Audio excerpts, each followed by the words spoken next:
The Paul Leslie Interviews. Well, ladies and gentlemen, it's a pleasure to be sitting down with these two. I think it's safe to say that they're artists.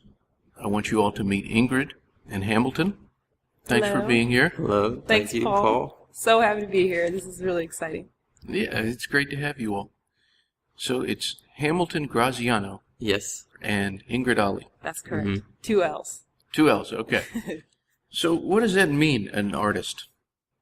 To me, an artist is someone who has the courage to express themselves in a way that is unafraid, I guess, being judged for that, and with like a desire to maybe get a message out, make an impact or inspire people with what they do, whether that's visual art, performance, dance, singing. I think all art speaks to people in a way that kind of gets to the heart of what is true in a way that's easier than maybe regular conversation might be. Or It can open the door for a conversation in a lot gentler way where people can be exposed to something without feeling challenged in their views. And I think art is also a really great way to share your perspective. I do think that art a lot of times isn't recognized for its greatness or its power or its beauty until after the person who created it is gone. Not always, but I think that's an interesting thing in our culture that tends to happen, is that art at the moment it's created may often be seen as out of place or revolutionary in a way that's not ready to be accepted. And then the art seems to be a step ahead a lot of times of the times, or as they say, art imitating life, maybe a little bit early. So art is a great way to look and see the direction we might be headed. yeah, I think there's something timeless about. I think a lot of artists have this sensation of like whatever they're creating coming through them, and they're just kind of almost acting as a vessel. And there's not so much of like a personal creative push in there. It's like almost like they have to do it. Mm-hmm. And I think that when you're in that kind of creative zone, you're accessing something that is very much beyond you and possibly beyond time in a way that like you might not even know why you're creating it until years and years later. And it's like, oh, that's why I made that. And it becomes more relevant, way beyond what you even knew what you were doing at the time. Yeah, that's always something that's fascinating to me. Yeah, I've definitely had that experience. Maybe not years and years later, but even months later. Right. You write a poem, for example, and something happens in the world, and suddenly your poem has an even deeper meaning than you knew it had when you wrote it. Mm-hmm. Right. The primary means, we touched a little bit on poetry, but you're both actors. Mm-hmm. Yes. Would you say that there's something you're more passionate about? Is it the poetry or is it the acting? I think I know what you're asking. Hamilton knows for me. I mean, I definitely, acting is my heart. That's always just called to me in such a deep way from a young age. But I actually, in fairness as well, wasn't introduced to spoken word really in a meaningful way until I met Hamilton and I met.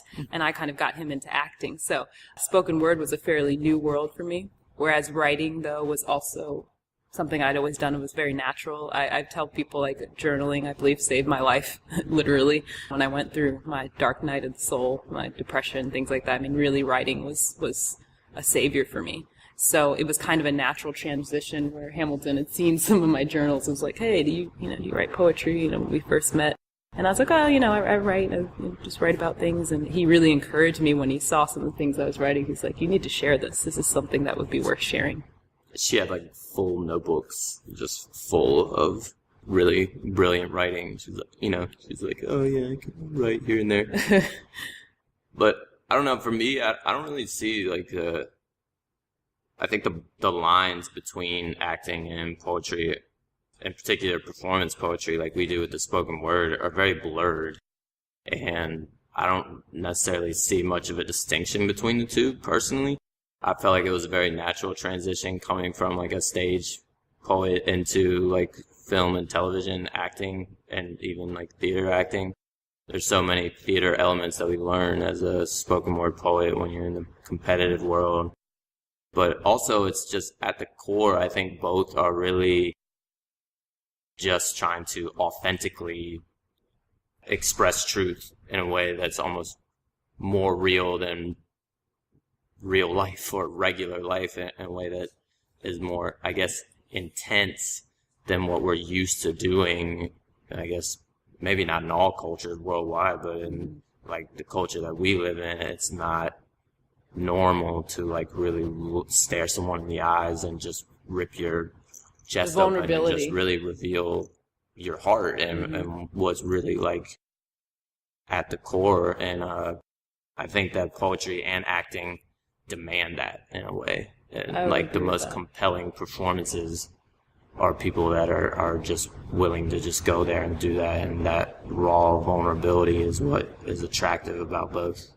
Yeah, and I would like to add, like, Hamilton is a really great actor, and I think part of what made that transition so easy, and he said this really eloquently at one point, because he encourages actors to do spoken word, but if you can tell your own story with vulnerability and truth, then when you're slipping into a character as an actor, it makes it that much easier. I mean, you always want to bring your own truth, I think, to any character that you're playing. But when you've already been able to get up on a stage in front of, maybe hundreds of people and be vulnerable and tell your own genuine story, that's such a welcoming transition into being an actor. Mm-hmm. And I think that's a great idea, to bring that to actors, to really encourage them to be vulnerable. I think all of the best actors we admire have that vulnerability about them. It's very attractive. Such as? Jessica Chastain, for example. I think she's a great example. She always comes to mind. Especially women who are able to bring that vulnerability to their work. Viola Davis, I mean, if you saw Fences, you could see that. It's like this, there's strength there, but underneath there's also this, like you're saying, this openness. Yeah. It's like they're ripped open and strong at the same time. And there's something, not all actors have that, or at least to that degree, but when it's there, it's really something special. I mean, you mentioned Fences. I mean, Viola Davis and Denzel. I mean, Denzel has this very big, braggadocious, very loud and powerful character, but at his core, he's a very vulnerable character, and it's something that a lot of people can really connect to, because it's like you see his insecurity that's really at the heart of this big persona that he puts on. And, I think that's what makes those kind of performances like Academy worthy, is that underlying, like, just vulnerability that really connects with everyone. Like, everyone understands that type of thing. Yeah, I have the one poem that I wrote called Acceptance Speech, and it's a kind of like a example of a speech I might give if I were to win the Academy Award. But I have a line that says that actors are healers, daring to experience the heights and depths of human emotions that most of us avoid at all costs. Actors willingly step into the role of feeling the most intense emotions that many of us are afraid to feel, which was a great example in Fences. You have a guy who has a lot of pain and hurts and disappointments from his past, but puts on this persona of protection for himself and to just survive. I think it's a great service that actors do. I do think it's important, and I respect that a lot. I don't want to say I take it seriously, but I do. I do, in a sense. I think you should take it seriously. I think if you're stepping into this line of work and really want to call yourself an actor, I think that it shouldn't be, maybe not all actors take that approach, but I think you'd be doing yourself a service and other people a service to really take that role seriously and really dedicate yourself with integrity to that job of, like, okay, I'm going to be a vessel for the heights and depths of human emotion, and like I want to portray that and live that in a way that is real. I don't know, it's this weird like catch-22 to me in my mind. When I think of acting, it's almost like being realer than real. The best actors, to me, it's almost like they're not acting. Like, in that moment, they're really there. They're really feeling those emotions, and it's nothing that everybody watching hasn't felt at some time. You can't act an emotion that everybody doesn't understand on some level. So I think that, I don't know, that was really like when I really understood that that's what acting was. I became very interested in it. I'm passionate about both now. Do you two collectively have a favorite movie? Collectively, I don't think so. Well, we love Tree of Life, Terrence Malick's film. I mean, yeah, that's a beautiful example of filmmaking, and I think both of our opinion, right? We'd agree on that. Personally, I don't have any like one favorite film. I don't think. I have a lot of films that I really like, and since I've started acting, I watch film in a different way, where I'm really paying attention to what actors are doing and kind of study, like with a student's eye, like looking at different scenes. And when I see something that really hits me and that impacts me, I find myself like really trying to break down, okay, like what are they doing that made that so powerful? Yeah, I mean, I've always had respect for like older films. I love Sidney Poitier, his work. I mean, he was an example of an artist who was ahead of his time in a lot of ways. I mean, he was an actor of color who was doing work that no other black actors were doing. But I really think that's because of his vision of what being an artist was. That's what he decided, and that's what he was in a time that nobody else was really kind of being able to encompass stories about a black man like he was. I mean, it's fascinating to me. One of my favorite films that's older is Gaslight with Ingrid Bergman, which I think, some people know the term to gaslight someone is to make them feel like they're uncertain of their own reality. It's like a manipulation. I think it's become very relevant. The term gaslight has been used a lot recently, but that's definitely one of my favorite older films. Excellent. And also my namesake, Ingrid, Ingrid Bergman. I've always enjoyed watching her work. I really admire actors that can just sort of become any character and almost become invisible. Like, I really liked Philip Seymour Hoffman because of his range of different roles that he just performed brilliantly. And I really like Leonardo DiCaprio. His intensity that he brings to every role. He's just got a very strong power that he really brings into any role that he's doing. But yeah, I love films that have that sort of emotional strength, emotional drive, but I also like things that have really clever and interesting dialogue. Cold Mountain for me is a movie that always comes to my mind. Is the dialect in that film and like the way that all the characters talk, and it's just really good conversation throughout. And great acting throughout. But I love watching movies with Hamilton because we're like total acting nerds. So, I mean, we might be sitting there, and if an actor is going in, we'll just be sitting there. I'll be like, you better act. Like we're watching a football game. I mean, it's a lot of fun though. And I agree with Hamilton. You watch films differently, I think, when you are a performer, or even maybe if you're a director, a filmmaker, a writer. I mean, you're going to watch it in a different way and really appreciate different levels, even the way something is filmed. For example, like I have to mention Moonlight. We both loved that film that came out this year. It was brilliant. Just stunning, a stunning film all around, and beautifully filmed, beautifully shot, and it's being recognized across the board, which I'm really happy about.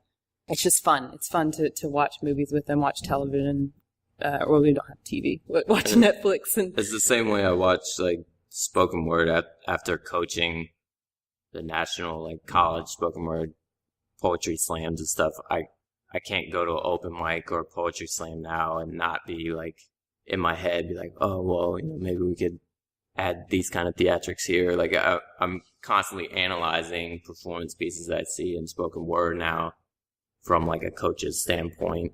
So it's like, I think once you just get to become a student of something, it really makes you watch it differently. So when you first learn about a character that you're going to play, what's the first thing that you do?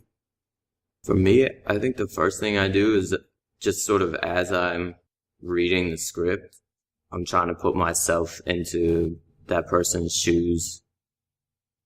I'm trying to find, how does this relate to me? How have I felt this way before? And a lot of times I naturally start thinking of, maybe it doesn't connect to me so much, but I might know someone very closely who I can just see as this person. And I've always had a gift for like sort of imitating people or doing impersonations. And so like sometimes I just know someone who's like, this is basically like, oh, my buddy Matt or my buddy Travis, like this character is that guy. And so I basically can just like, in knowing that person so well, I can just sort of step into this person who I know my personally. That's for me. I think that's my like first thought process that goes through when I'm looking at a script. I think for me, I think that is a part of it. Like, when you read a book, and for me, I'm a very visual person in my head. So I see the whole scene. I see the whole scene playing out in front of me. I see what their room looks like when it says they walk into the room and they are, in different situations. It's a very visual experience for me. I think like with some of the acting training I've had, I definitely see the value of finding the objective of the character or what drives them, basically, why they're doing what they're doing. Why is the story being told? What is the underlying thing that they're trying to achieve? There's something driving. There's a reason the story's being told. If you're watching a movie, there's a beginning, middle, and end. And it's like, what is the overarching objective for this character to achieve? Because it can definitely help you define your journey as that character if you know what they're fighting for.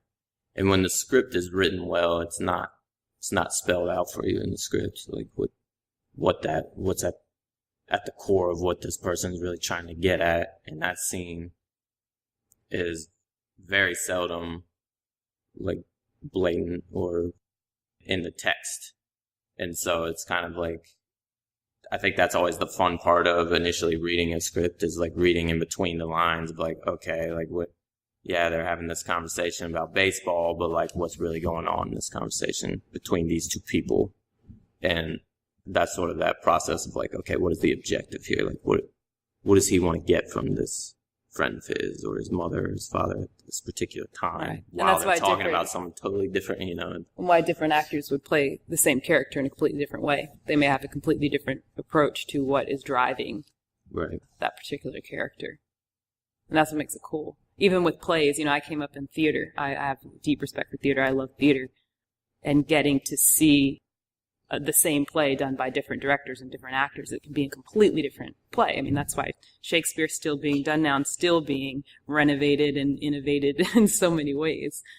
That's kind of one of the beautiful parts about theater, especially, I think, is you're always going to get a fresh interpretation. Just even with Fences, it's August Wilson. That's classic American theater. And then you have this new interpretation, which I think really did honor the theatrical version. I mean, it really almost was like watching a play on screen. But, what Denzel and Viola bring to it is what they bring to it. And it became this whole new amazing thing. And now it's the #1 movie in America, which I think is awesome. And it's a perfect example of something being fresh again with new fresh eyes and new fresh perspectives. We're talking with Ingrid Alli and Hamilton Graziano. What brought you all to Atlanta, Georgia? For me, she brought me to Atlanta. We had met in Richmond, Virginia, kind of in a funny circumstance. I was about 2 months away from going to Thailand to teach English, and she was about 2 months away from moving down here. So we were both very much in a space of making a big transition and not really looking for any kind of relationship at all. And well, wait, that's not fair. I was definitely open and looking for a relationship, but not expecting to meet someone 2 months before I moved. I was definitely very intentional on wanting to meet, the one for sure. But I think I had let it go in terms of that having to happen in the 2 months before I was going to move. And surely it didn't seem the most convenient. But I was coming to Atlanta for the thriving film industry that's booming here, I'm sure. Paul, I mean, there's movie studios and everything being built all the time now, and a vast majority of the films that you see are filmed here now. It's the third largest film industry in the world, I believe now, which is amazing. So that's what brought me here. And we did have amazing kind of synchronicity.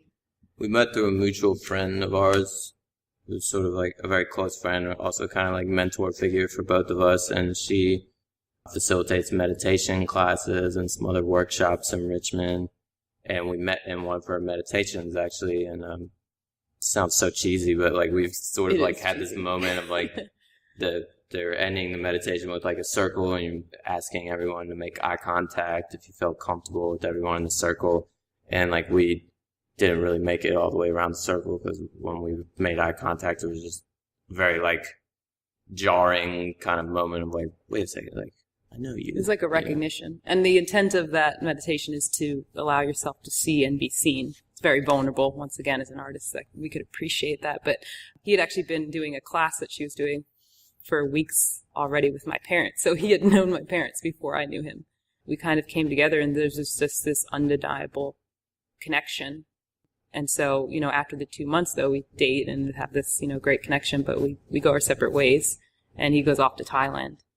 At that point, I don't think either one of us really knew if we would ever like see each other again, honestly, because I had no plans or thoughts of coming to Atlanta at that time. And I didn't know how long I was going to be in Thailand for. But we ended up just kind of staying in touch while I was over there, reconnecting after about a month. Skype, the magic and power of Skype. Yeah. I have much respect for Skype as well.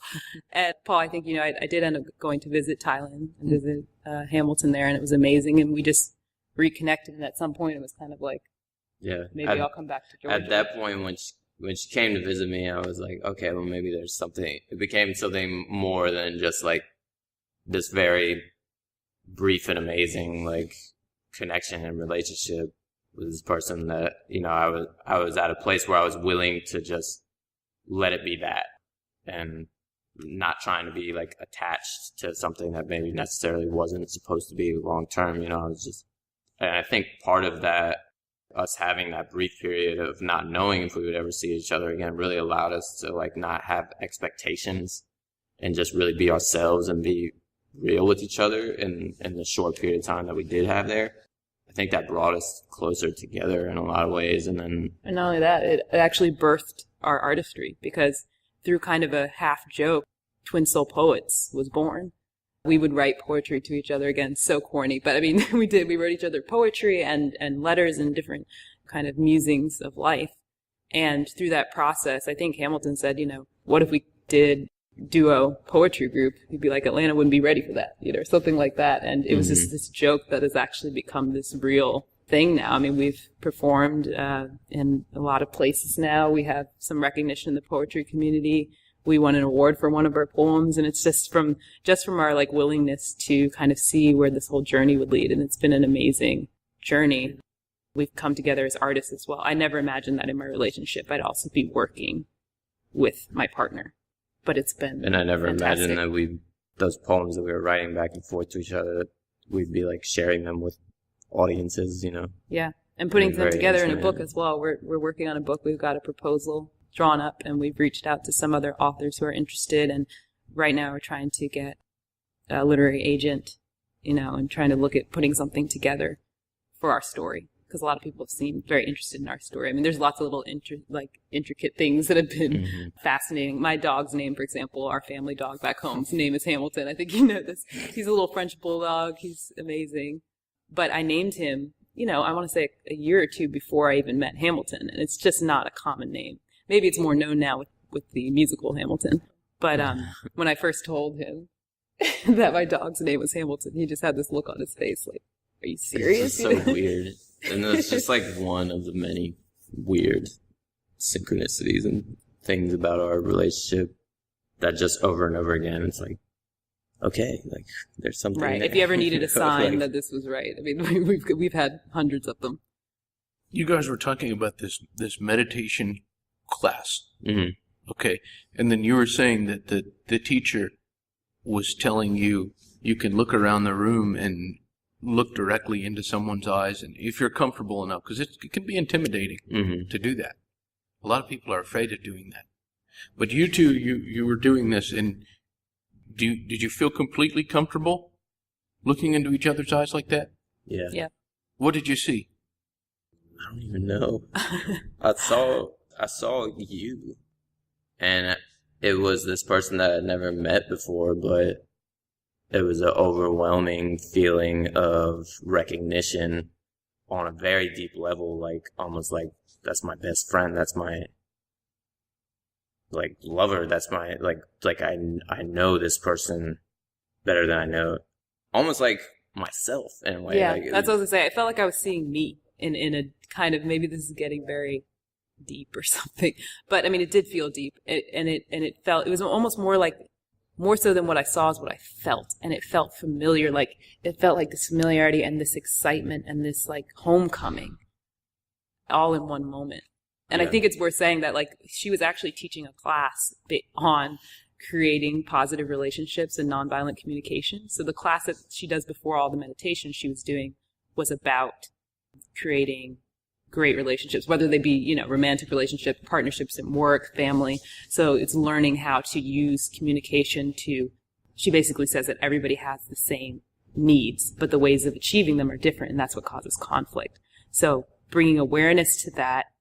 And awareness to the balance of masculine and feminine energies, not just in male and female interaction, not just in gender, but like the masculine and feminine that exists inside of each person. Like I am a man, but I have many feminine traits, and those would be more in tune with like my feelings and my creativity and my emotions and things, and understanding that dynamic within yourself and within different relationships is very eye-opening relationship. And I think there's definitely something to be said that like that whole course, which we had both studied and been through with her, was like at the foundation of us meeting. Yeah. So we've always had this really great foundation of communication between us.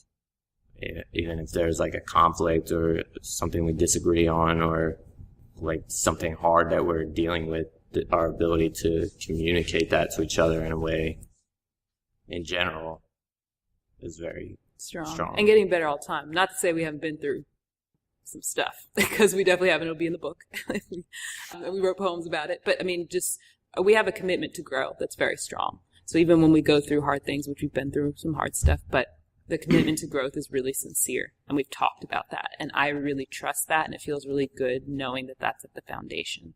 And actually, just a little interesting side note, the woman who facilitated this mutual friend and mentor, both of ours, is actually facilitating our wedding in June. So it's kind of a great full circle. Shout out to Denise. Right, definitely. Denise is her name? Yes. Okay. She's an amazing woman. Well, congratulations, of course. Thank you. Thank you very much. So what do you all think of Atlanta? I enjoy it.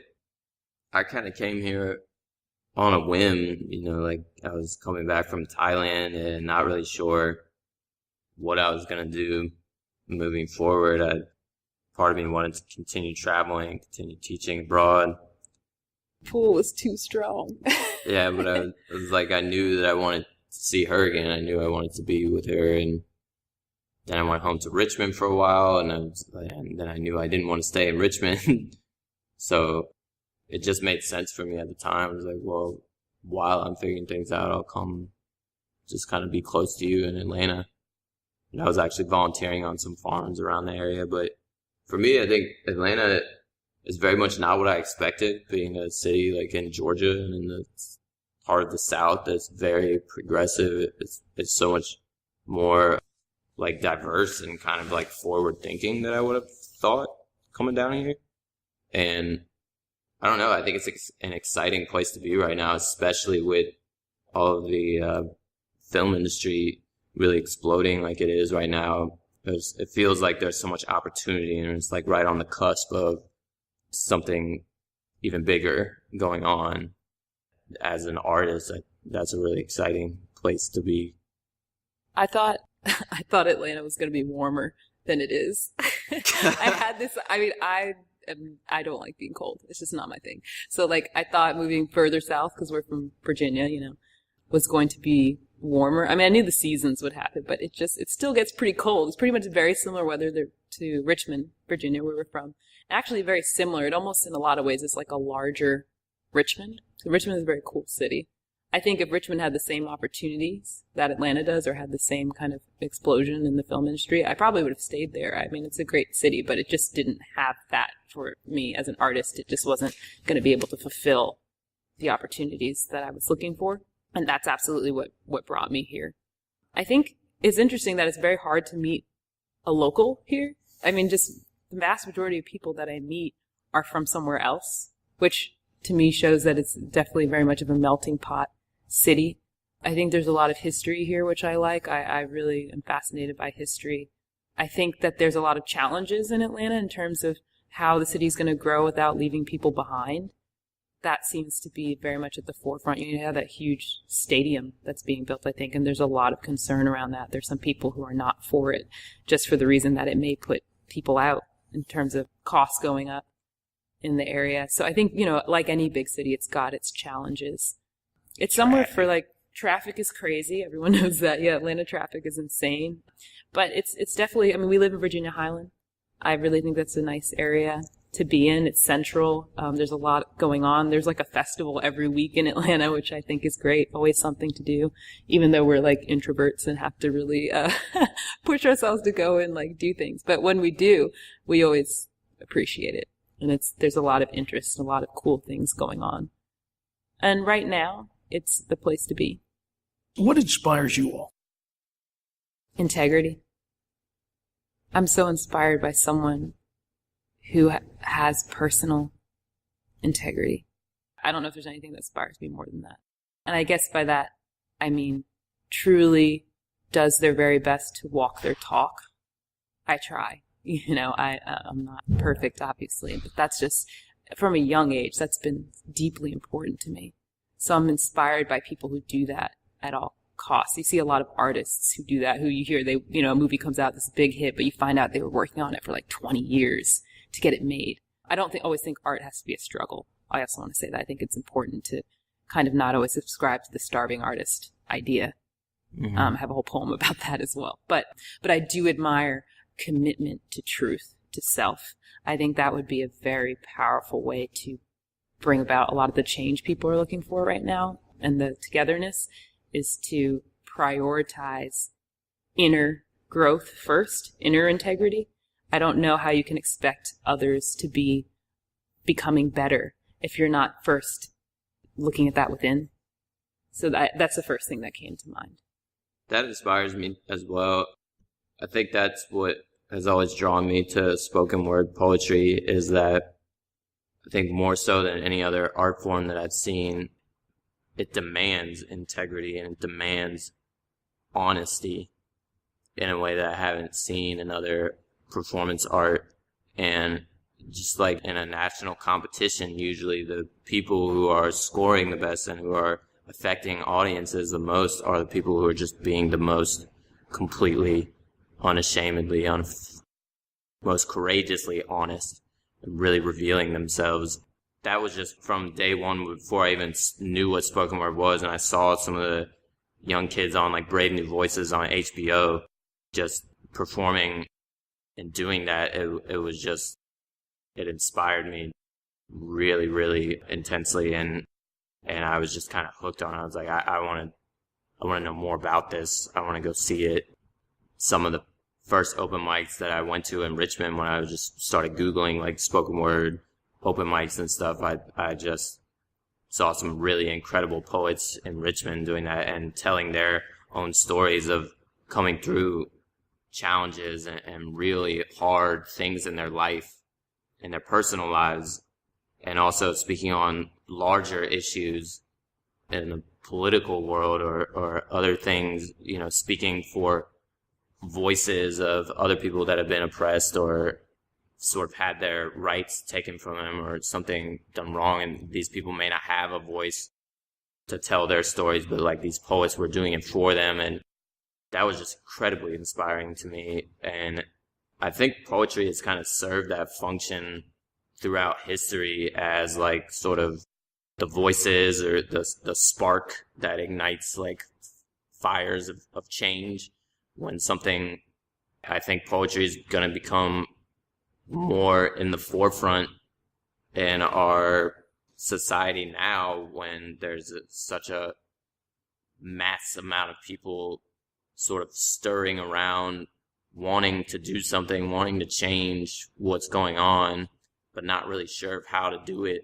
I think that's when poetry tends to sort of, those poets sort of step into the forefront, in front of those crowds, and kind of provide a solution, provide a poem that's like sums up what everybody's feeling. And then maybe, hopefully, you know, what I always try to do is also not only like highlight what's going on and highlight the issue, but also point everyone in direction of like, maybe this is how we can fix it. Maybe this is what we can do to solve it.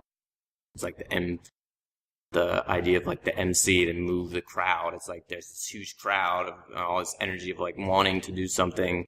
If you really take the job of a poet seriously, it's like, well, how can we move that crowd in a way that's positive and productive rather than just inciting more chaos, you know?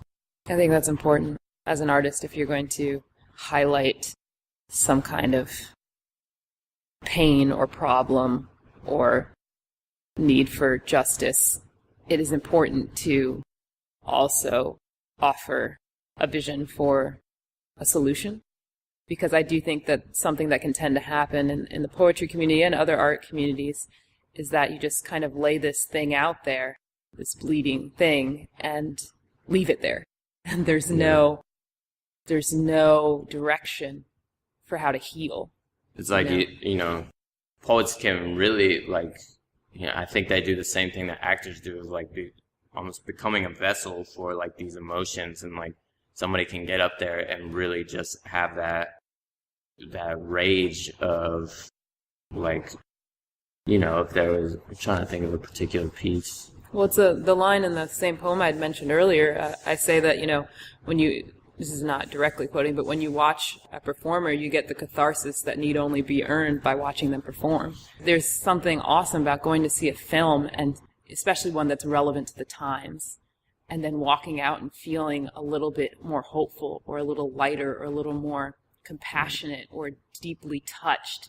When you walk out of the theater and the world literally looks a little different. I mean, right. I'm sure we've all had that experience. It's like the movie stays with you. And I guess it becomes, like, to me, I at a certain point, I started feeling a sense of responsibility, because it's like, if you are on stage in front of people and you're genuinely connecting to some sort of emotion, and you're sharing that, you're gonna be opening the door for everyone in that audience to feel that emotion. And so if you are connecting to this really depressing and sad moment in your life, maybe you've had this poem come out to sort of release something that has been really traumatizing for you, and you really go there, like, everyone's going to connect to that, whether they have some kind of trauma that's similar to yours or not. Everyone understands that kind of pain, so people are going to be in that space with you. And if you don't offer, like, a way out and just kind of finish your poem and then walk off stage, then everybody's just going to be kind of sitting there feeling in that really down, scary place. And it's like, I think it's a good thing if artists keep that in mind. And, you know, it's not like, I'm not saying that you shouldn't write any down or depressing pieces, but it's like, I think it's always a good thing if you can have a sense of that. And it's like hopefully if you're at a stage where you're performing a piece, maybe you've found some sort of healing or some sort of way to cope with whatever you were dealing with at the time. So, well, the poem itself is often the healing tool. Yeah. A lot of people find when they write a poem that they feel like healing has happened from what they're writing about, because just putting something out there and not keeping it within is a great step. And I think also, you know, I think people have the right to write what they want to write about. Maybe an answer to that, too, is dialogue. Right. You know, having a community dialogue, talking about what's brought up can be really powerful as well and important. And exactly what you're saying, like, even just the process of someone having the courage to share their story, that's not only healing for them, but it's also healing and cathartic for the people that are watching. And then going to come up and say, oh yeah, I identify with that. I'm going through that too. That is healing in and of itself. But I guess in like on a larger scale, I'm thinking like beyond individual pieces, and I'm looking at like when we start getting into like revolutionary type poems, like Amiri Baraka and poems that he's talking about, going against the system and sort of highlighting a lot of the things that maybe like a government might be doing or something. And it's like, then it becomes like this thing of like, okay, a lot of people are aware of like these problems that are going on, and a lot of people are feeling overwhelmed by like, what can I do about it? So like, then maybe it's like, well, is there a solution to be offered? Is there a solution to be offered by a poetry or a poem and a poet who could potentially become like a leader, a voice for the people? You know what I mean? I don't know. It's a very like grandiose and romantic view of poetry, I guess. But well, I think the one documentary, Nina Simone on Netflix, I thought was excellent, and she says something like it's the responsibility of the artist to reflect the times. She was there were a lot of criticisms about her very vocal in her art and in public arenas where she was talking about what Black people in this country were experiencing. And she wasn't putting a pretty picture on it. She wasn't sugarcoating it in any way. But she felt that as an artist, it was her responsibility to reflect that experience. And I think now it's respected a lot more. Again, back to what I kind of mentioned in the beginning about artists not necessarily being appreciated until after their time. I think that's a perfect example of that. But it's resonated, and people still respect her work to this day and look at her as not just an artist but an activist in terms of what she was being in integrity about with herself. Well, guys, is there any piece that maybe you would like to perform? Yeah. I mean, I think I think poetry and activism at a certain point almost go hand in hand. And we have a piece called The Lovings, which the film just came out recently, and I think Ruth Negga is up for Academy Award for that. Mm-hmm. And it's a story of a couple from Virginia, interracial couple, who changed the laws and went to a Supreme Court case on interracial marriage and the bans on interracial marriage in the United States. I think their story is just a very powerful example, and this poem really highlights that at the core of the healing that needs to happen is just like a simple love between people. And I think people get so overwhelmed and anxious when they're feeling like the problems of this country or whatever or problems of racism and bigotry and all these things seem so big. And it's like, what could I possibly do to change that? And like these two people are a shining example of like them just being committed to loving each other actually did have a massive change on the country. So, I think that's a powerful reminder. It is. And for us, I mean, when I saw this documentary, we're an interracial couple. I'm a Black woman, he's a white man, and we're from Virginia. So I saw this documentary several years ago, and I was like, we have to write this poem. It didn't even seem like an option. It was one of those examples of when, like, the poem wrote you. Like, and the fact their names are the Lovings, it's like almost like a poem in and of itself, Right. So, you want to just do it? Yeah, let's do it. Yeah. Almighty God created the races white, black, yellow, Malay, and red. And he placed them on separate continents. And but for the interference with his arrangement, there would be no cause for such marriages. The fact that he placed them on separate continents proves that he did not intend for the races to mix. Virginia, 1958. The black and white headline seemed ironic. Lovings arrested for illegal marriage. Who is this colored woman next to you? I'm his wife. The unwitting confession of a crime. Forced from their beds at 2 a.m., the clean white sheets took on a dark new meaning. In direct violation of the Racial Integrity Act, the Lovings went from newlyweds to felons in a matter of seconds. A honeymoon in a holding cell. If love in different shades of melanin makes us felons, then where did my crime begin? I remember when We locked eyes for the first time. One day at the racetrack, I pulled my head out from under the hood long enough to catch you staring. When we first met, I didn't like him, you know. He was arrogant.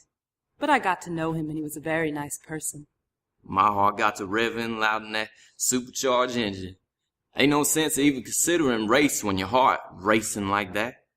Like there ain't no words for such things. No time to consider them. No time at all, really. Just that my eyes and that roaring heart ready to race down any road that leads to you. I never knew that road would take us to the Supreme Court. Never gave a damn about what people consider to be civil or right. I just love my wife. You just tell him I love my wife. I didn't know that we were breaking any laws.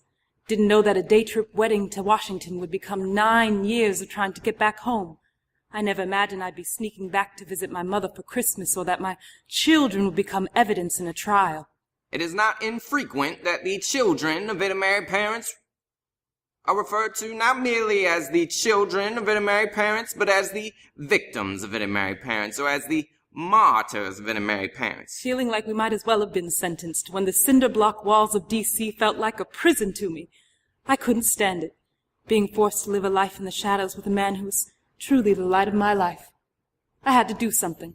I wrote a letter to Mr. Robert Kennedy. I told him that it's the law that's the problem. I don't think it's right. The power of love cannot be underestimated. Their marriage forced any opponents to contradict themselves each time they spoke their last name. In an act of true integrity, two young and ambitious lawyers peeled back the laws that protected supremacy, arguing that the dignity of love is a universal right. We have some enemies, but we have some friends, too. After a 9-year battle, it took only one day for all 9 Supreme Court justices to rule unanimously that anti-miscegenation laws were unconstitutional, ending the ban on interracial marriage in 15 other states. This poem is for the Lovings, who didn't ask for a historic fight for civil rights. But her offhand living room comment proved prophetic. Maybe it'll help others, too. Now, the state motto reads true. Virginia is for lovers. We're two lovers from Virginia, and we've never had to fight for that. So to Richard and Mildred, may you go on loving one another forever. And for all the trials that you went through, thank you. Thank you. Well, guys, are there any parting words for our listeners? We usually start that poem by just honoring Richard and Mildred Loving. I'd just like to still do that now. Just always to kind of give them an acknowledgement, because it really is a beautiful connection to us, and I don't know that that can be understated. Thank you. I said overstated. I don't know that it can be. Yeah, I mean, truly, it's beautiful, and it touches us in a very deep and personal way, and it's very relevant to our experience now in ways that we couldn't imagine, but we hope that even just our standing together on a stage and doing a poem that's not even about race makes a statement. And we hope that our love will resonate powerfully as well. And if you enjoyed our piece, our website, twinsoulpoets.com. We're also on Facebook and Instagram as Twin Soul Poets. Also can be reached on email. It's h.i.twinsouls@gmail.com. And we love to hear from anyone who's interested in connecting with us. We love to collaborate and dialogue and connect. And we are looking for a literary agent. Yeah, throw that out there. We have a pretty much finished book. Yeah, we just want to share and do our part for helping all of us in a commitment to growth, just like we have together. And hopefully we'll grow as a nation and as a world. And we just want to be a part of that to the best of our ability. I think it's a very interesting time right now to be an artist, and especially like in connection with spoken word poetry and stuff. It's like I feel like there's so much to be said and so much progress to be made, and I would like to feel a part of that. I'm searching for ways that I can put myself into a position to be part of the solution, but I really hope to be so. Well, thank you. Thank you. Thank you, Paul. It's been awesome.